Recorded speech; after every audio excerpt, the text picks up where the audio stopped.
All right, I'm here with recently signed UFC fighter Jeff Molina. How are you?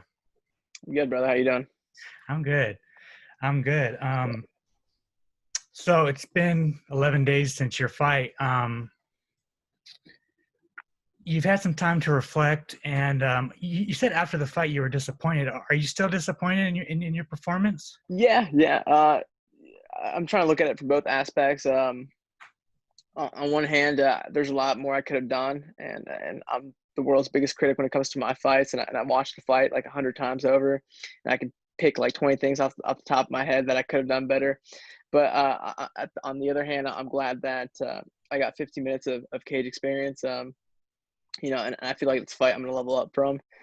There's a lot of circumstances going into the fight, but with the circumstances that were at hand, I'm glad that I got to go out there and just perform and have fun.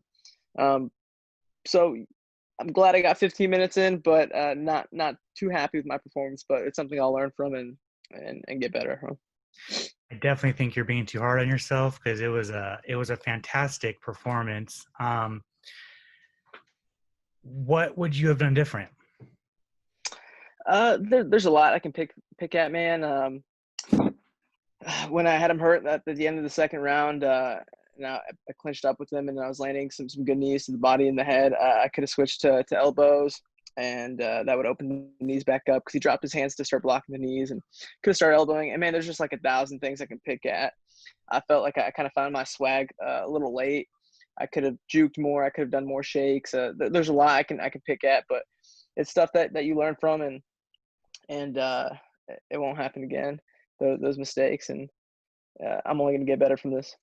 Like I said, I think you're being a little bit too hard on yourself. It was a fantastic performance, and there's a reason you got that contract. Um, I mean, your opponent Jacob Silva was fucking tough. I mean, that's what it was. And do you think if it was any other opponent, you still would have had a 100% finish rate? Yeah, I think we kind of knew that kind of going into the fight that he was a tough dribble guy. So don't be surprised if you can't get the finish right. Don't go hunting for the finish so much that you get your arms juiced or just make a mistake. But I think he was the right dance partner to kind of have that fight of the night showing. Dana White said it was fight of the night backstage to me, so I thought that was kind of cool. I kind of joked with him. I'm like 50 G's then, right? And he's like, soon, kid, soon. But yeah, he was the right dance partner for that type of fight. Not the type of fights I really want to have. I'd rather have the performance of the night fights. But I do think with a different opponent, man, that dude took a lot of shots, man, and they were hard shots because I know they hurt my shin and my foot. So I can't imagine how I felt on his face. But yeah, he seemed to walk through like the knees and the kicks and the elbows. I think a lot of people or most people at 125 can't take those shots. Yeah, no, for sure, for sure. And there was a reason you had 100% finish rate. You finished your opponents. Well, was that the first time you met Dana White? That was the first time. Actually, I met him at the UFC Kansas City show 3 years ago. I told him I was going to be in the UFC. He like went to the bathroom, and then I saw him walking back, and I kind of just told him who I was, and I think it was like 2 months before my pro debut. That's awesome. That's awesome.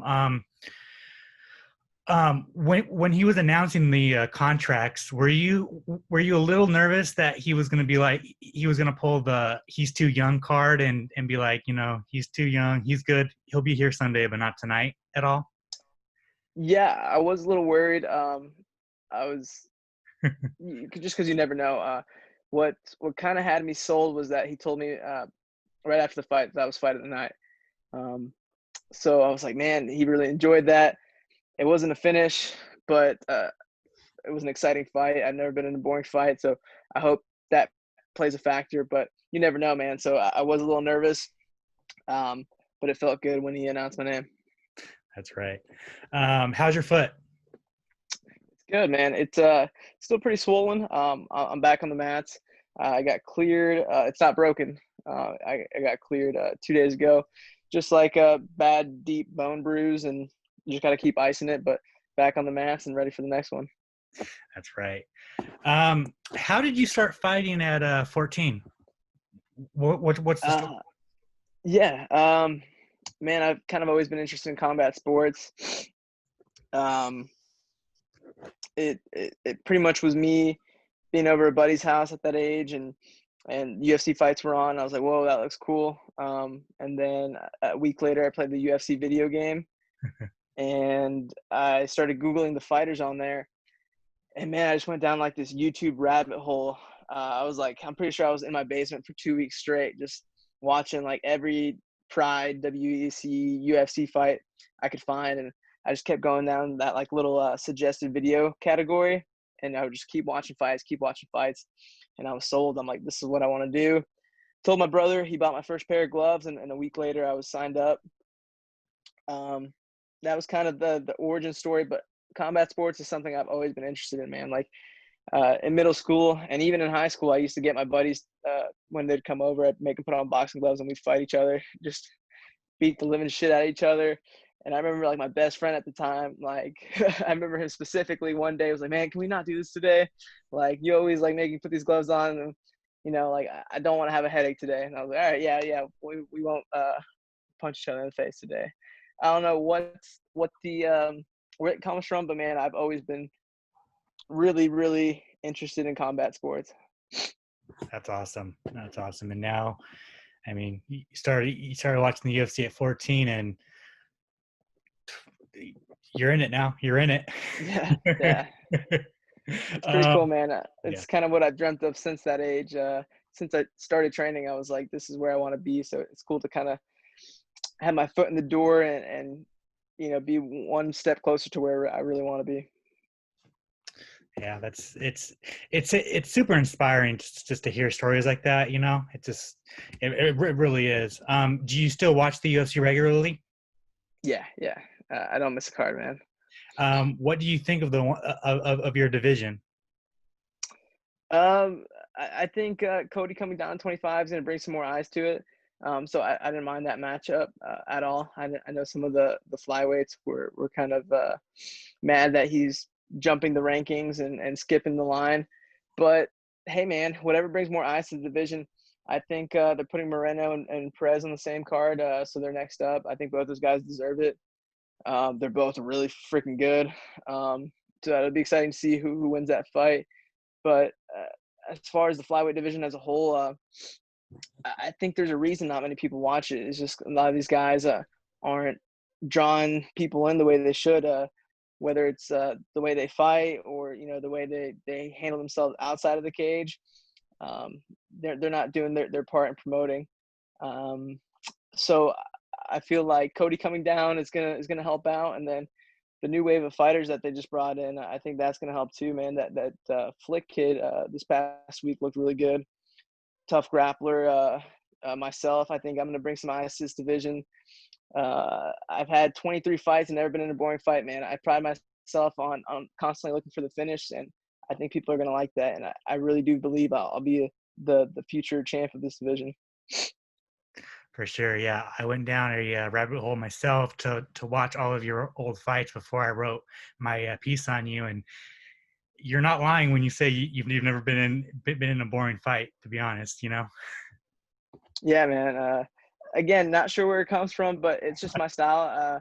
I'm constantly looking to do damage, even if like I'm wrestling. If I'm on top of you, I'm looking to be violent, right? Kind of rearrange your face, play Mr. Potato Head, kind of move your eyebrows around.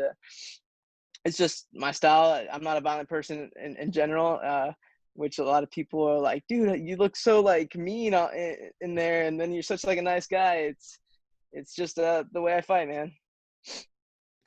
yeah. I mean, and speaking of the 125-pound division, I mean, there's not a whole there's not a lot of guys in that division. So, I mean, look at Brandon Royval. His first fight in the UFC, he fought Tim Elliott. So it's like, Yeah, now he's ranked pretty high up there. Yeah. right. So, I mean, it's not crazy to say that your first fight might be a top 15 guy or someone right around there, and you get a win, and you're in that top 15. Yeah, absolutely, man. The division's kind of a small one. There's not many people in it, and you can very easily become ranked and get jumped into that top 10, top 15 ranking. Yeah, that's right. I just have a couple more questions for you, man. I saw that you got a new tattoo. Can you talk a little bit about it?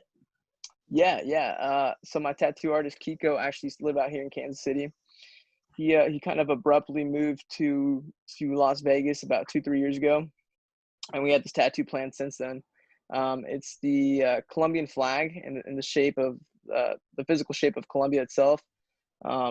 It's just something I've wanted since 2-3 years ago to kind of show my Colombian roots, and um, yeah, I got it kind of connected to the other two pieces Kiko has done, and he's really good at what he does, man.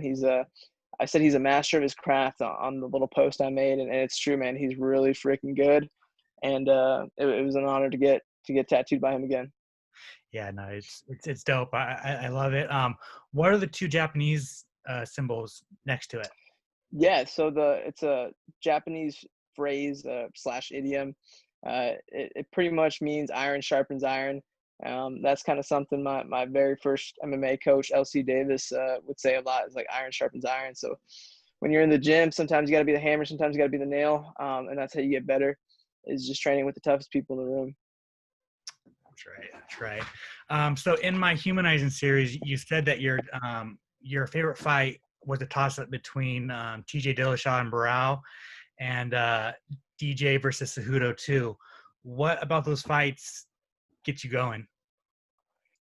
For the TJ fight, it was just the huge underdog status, right? Henry Barrow hadn't been touched. He had this like god like persona, like the John Jones, like the goats persona. That's like, man, like who's gonna beat this guy?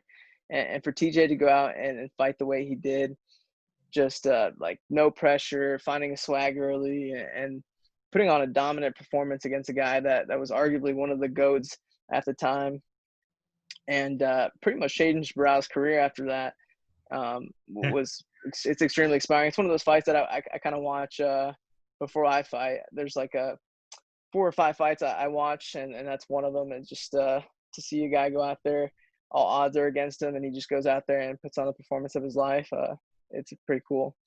And then the Cejudo DJ fight is just like the highest level of technique that you can watch. Two of the most technical guys ever, two goats fighting each other. Like that's one for the history books, man. I think that's a fight a lot of people sleep on, but it's a really good fight, and it was really close. Um, yeah, I like both those fights a lot. In a perfect world, when would you like to get in the cage again? I actually got a date. It's sometime in November, and I signed for it just the other day. Nice. That's awesome. That's awesome. You excited? I'm very excited, man. I'm stoked. I'm happy to be here, and I'm just getting started, man. That's awesome. Well, that's it for me. If you want to plug your social media and plug your sponsors, go ahead, man. Yeah. Social media, it's J Molina _125. That's Instagram and Twitter. I think Facebook is JSMOLINA 125. Sponsors, my barber's been with me. Actually, I'm wearing a shirt. My barber's been with me since day one, man. Since my very first amateur fight. Clint the barber here in Olathe, Kansas. My tattoo artist Kiko, shout out to him. He sponsored me for this past fight, and just my coaches at Glory MMA, James Krause, Jason High, Grant Dawson, and thank you, man. Thank you for having me. Thank you. I really appreciate you talking to me.